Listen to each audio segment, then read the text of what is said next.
Hello again. So we're going to continue our theme of what we were talking about, which was to do with anxiety, the sympathetic nervous system, the parasympathetic nervous system. Now I will just apologise, there is a fly that's having a good fly around me. It can't find its way out, and I do think, yes, Mr. Fly, we're all in the same place, we'd like to go home. So if you see it float in front, my biggest apologies. So what makes these videos real, isn't it? You know, real people. Last time we discussed the sympathetic nervous system and how it's part of the autonomic nervous system that runs down the centre of the spine. Now, this is important that we're talking about the spine today, because there is within the yogic philosophy and within most energy healing philosophies, we do talk about energy moving up and down the spine through what we call chakras, which we will discuss in a moment. But when our spine is having problems, it has a huge implication on our nervous system. So if you're someone that's had whiplash, you've been in accidents, you've got a poorly back muscle contractions, you've got compression on your spine, even if you've not necessarily got compression on your spine, but it's affecting your neck and the muscles around the spine, it can have a huge implication on the nervous system, to the point where your sympathetic nervous system won't be able to calm down, won't be able to control itself. It will be erratic. So if you've ever been to a chiropractor, when you first go, they will sit you down, they'll pop a little thing on your ear. They'll do all their tests and stuff, but they pop a little thing on your ear, and they say, oh, we need to get a movement. And some people think it's to do with the heart, but it's to do with the nervous system. So what they're looking for when they pop this little reader on their ear is to make sure the nervous system's in a lovely pattern like this. The signals that are going up and down the spine are in a fluid pattern.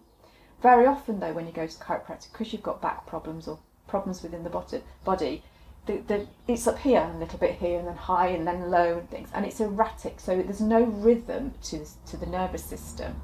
And within a short space of time, when you have chiropractic treatment, I know not everybody's for chiropractic treatment, but when you do a course of them, and you especially if you suffer from anxiety, you can very quickly calm your body back into a system. Your parasympathetic nervous system begins to be more effective, and you stop having panic attacks. For me, I had a fall from a loft hatch in the ceiling. I damaged my neck and my spine. I was very poorly, had massive amounts of anxiety attacks on a regular basis. So eventually I went for an x-ray. It was my neck, it was my spine, and after intense chiropractic treatment, my anxiety attacks stopped. So mine was to do with the misplacement of the vertebrae and the alignment and how unhappy the body was. Now this is why posture, within yoga we talk about posture quite a lot, and it's very, very important, because posture doesn't also affect the way the body moves, because within posture you want everything, the back and the front and the sides of the body, all to be working their muscles equally. We don't want anything to be overworked in the body. But it's not just about how we move and not stopping getting fatigued through the muscles. It's actually how well the spine is mobility of the spine, so that the nervous system can function properly and send those signals accordingly. Now I'm just going to turn to the side. So within your neck, a good optimum shape and structure of the neck is that the vertebrae stack and they kind of sit in this position. So each vertebrae comes up and your head sits on top of this nice shape like this. This means your head can spring around. This means that no matter where your body moves, your head can find its balance and the spine can follow accordingly. What tends to happen, especially if you've had an accident like whiplash or anything like that, you might get something called a military neck. I don't know what the actual technical term is for it, but it's where all your vertebrae are stacked very tightly on top of each other in a straight line, and there's no curve.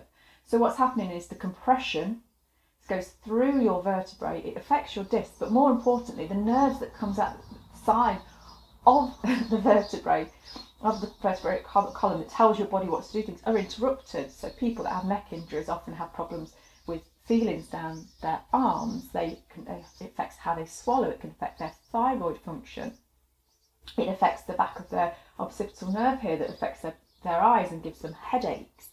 So making sure your spine and your posture is in good order is always a really, really, really beneficial thing. So not just for movement, but for your actual nervous system, and which obviously, like we've discussed, has a massive effect on your anxiety levels, on your confidence, on your rest abilities.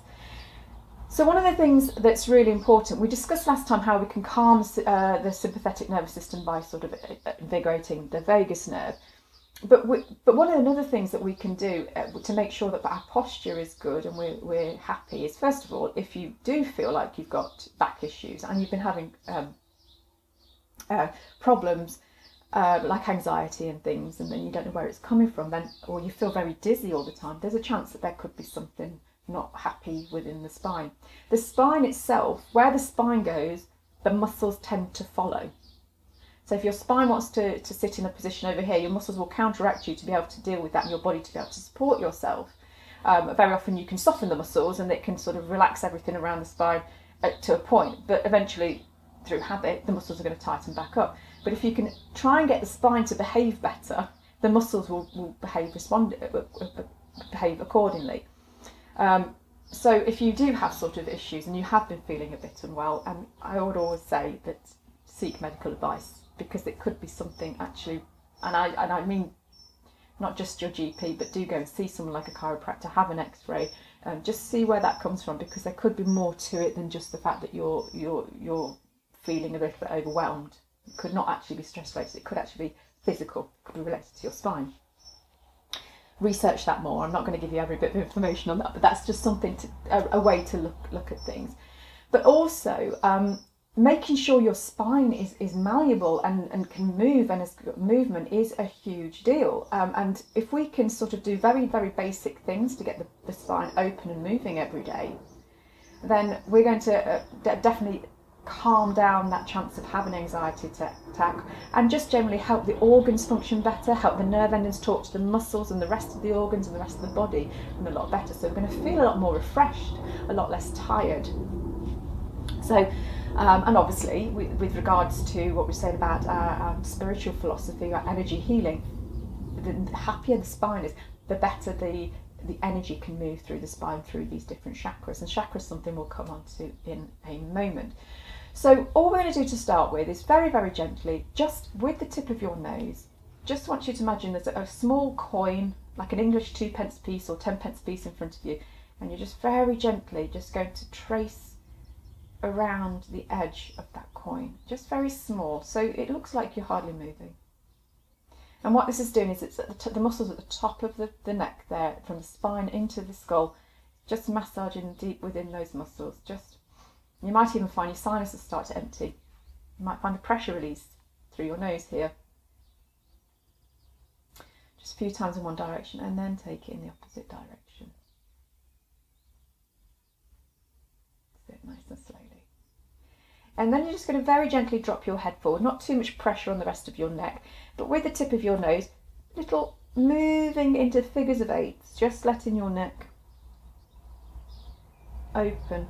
Especially if you just wake up in the morning, we're in a very stiff position when we're down, and we go into sort of a paralysed position while we're sleeping to protect ourselves.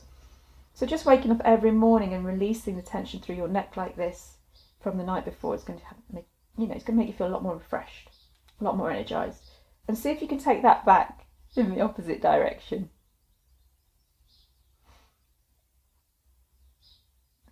I'm sorry if I sound a bit snotty. I can feel my sinuses emptying as I'm doing it, so I do apologise. And then we're going to come back up.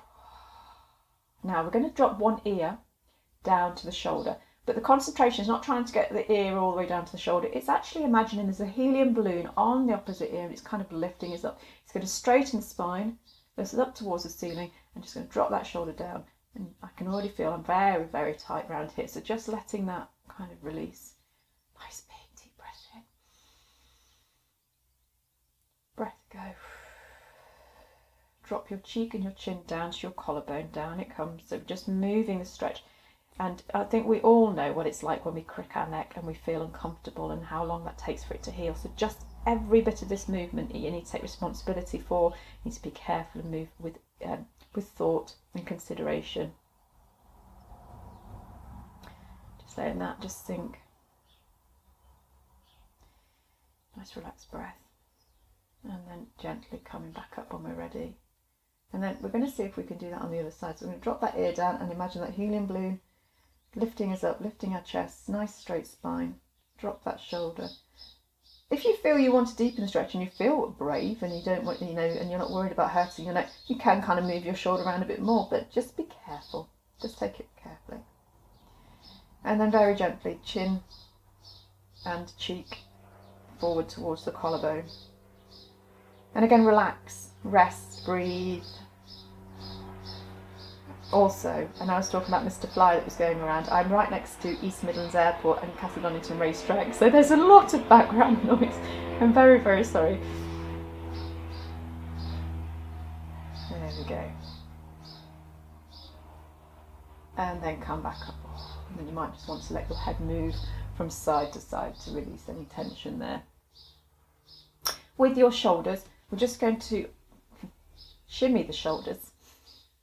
And just me, what the sensation is, yes, the shoulders are moving and you can see there's quite a lot going on, but actually what we want is for the muscles around the spine to be oscillating and moving. So actually it's not the shoulders that are really doing most of the work, it's the spine is releasing any tension. You're sending that signal, so there's fluidity moving down the spine, and you can let that get a bit bigger, a little bit slower, whatever feels comfortable for you. So just opening up there, just let that move. Nice. That's nice. Bring your hands in front of your heart. Big deep breath in. Now as you exhale, just contract around your back slightly and just push out in front of you. And just allow figures of eights with your arms, and you're going to feel that into your shoulder blades. Just slow movements into the shoulder blades. And again, if you feel you can take it in the opposite direction, wonderful. If not, don't worry.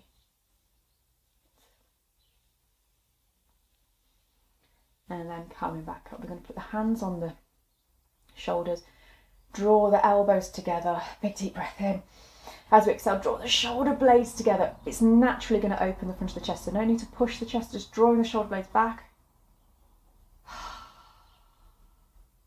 And then pulling the elbows together. And back.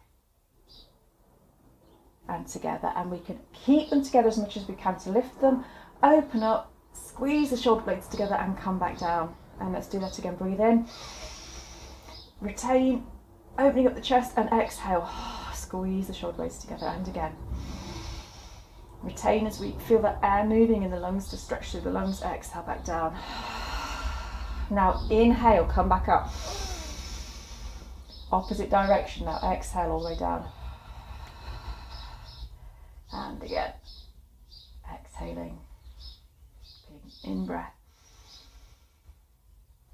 And down. And then again. And you'll start to feel, everything feels nice and loose, everything's moving, you feel quite refreshed. Letting the vagus nerve open and send signals, releasing any tension, it's really good for you. Now you're not necessarily going to see my arms because they're down past the camera view, but we're just going to take the arms and lean to one side and stretch from the hip all the way underneath the arms and across. And if you want to, you can actually slide your bum towards the ground so you can increase the stretch, or you can stay as you are. And then take it over to the other side, and we're going to do the same again. So just having that stretch.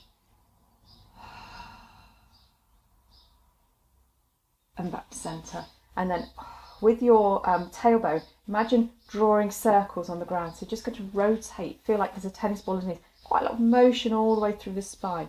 Let the spine kind of follow. You're going to stimulate your digestion, which is fantastic because it's going to keep things moving, keep your kidneys stimulated, help clean the liver. And obviously, because you're opening the spine and moving the spine, you're going to make sure that those signals going down through the nerves to the rest of your body is communicating correct and efficiently. And there we go. Turning and rotating in the opposite direction. What also is, the reason why this is also very, very good for you is obviously we have the two vertebrae on top, and we have that, the disc, the fluid disc in the inside between the two. And we want to keep them hydrated because that's what the vertebrate bone sort of moves around, is malleable around, so that it can keep your body nice and open and the bones don't rub together. So as you move and you do things with the body, you're actually attracting hydration into the in-between of those points, and it's going to keep the spine hydrated.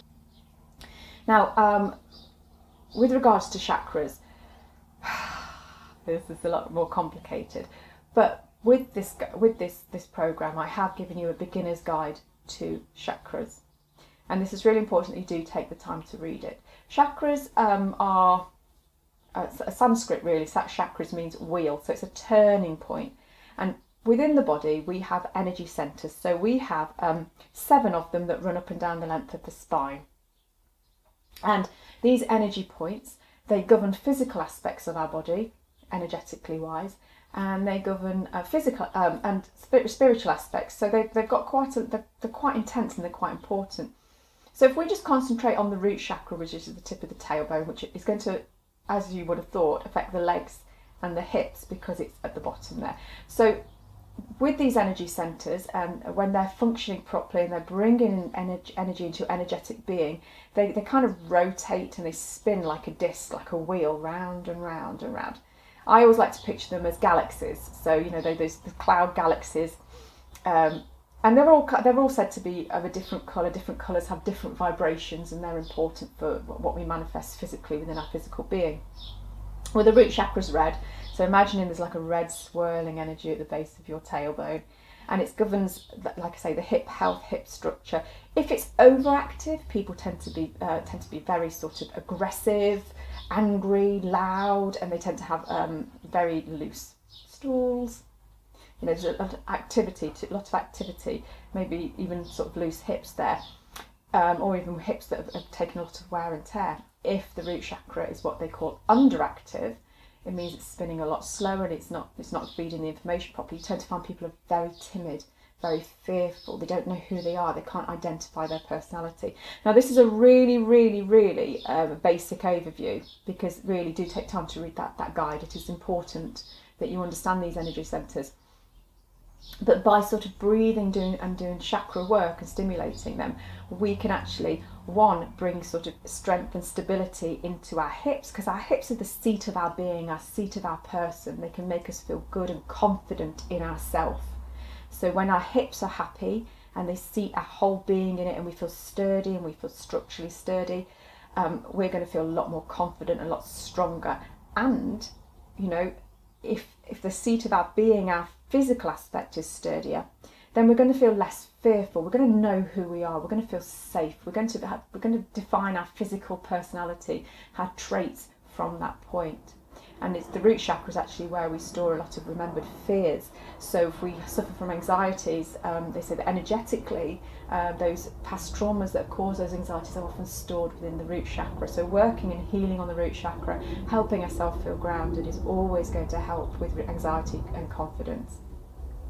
So there's just your second sort of task to do, and that is just making sure your spine is moving. And in your own time, do sit down and read through the chakra guide. It's very, very basic, simple overlay, but it's going to really give you instructions on how you can manipulate those energy centers and how important your spine is to keep them functioning well. Well, I'll see you next time. Thank you.